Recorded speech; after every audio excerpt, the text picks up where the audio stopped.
guys, we got to talk about the Wraith and the Dirt Jackal today for the people that are putting together music so they can get an idea of what's going on.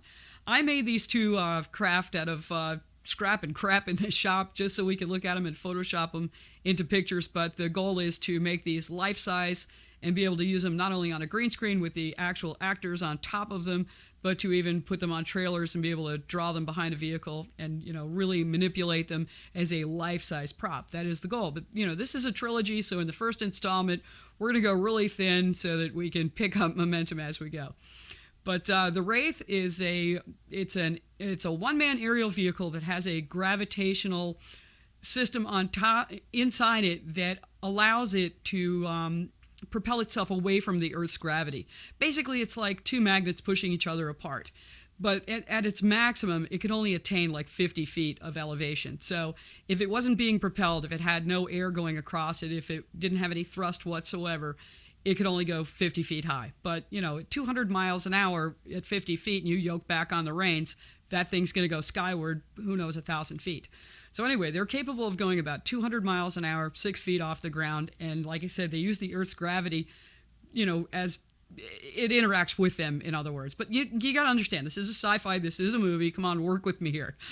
So I just want the people that are putting the music together to realize, what it is. And, when these things are attacking or just running, flat out running or coming in, it's going to be pretty intense. Okay, the Dirt Jackal is also a one-man vehicle. It's very small and very lightweight. The bottom holds all the weight to it, so you don't have to worry about them flipping over. Now, everybody said, oh, these will flip over. It's like there's no way it would flip over. Okay, relax. They're not going to flip over. It's not in the script for them to flip over.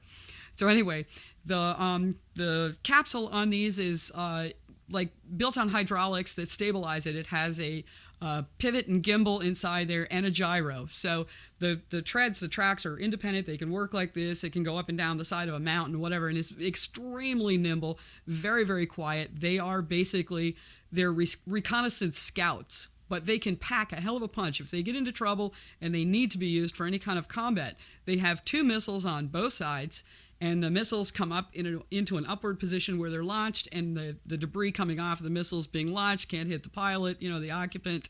And it has a machine gun on the bottom. When the machine gun actuates and fires, it elevates off of its hydraulics, and the bottom is armored, so the machine gun, can sweep. You can find it in some of our older posts. It really explains them, but I just wanted the people making the music to get a look at these craft and get a feel for them, what they are and what they do and what their names are.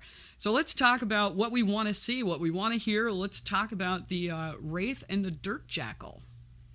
See you guys.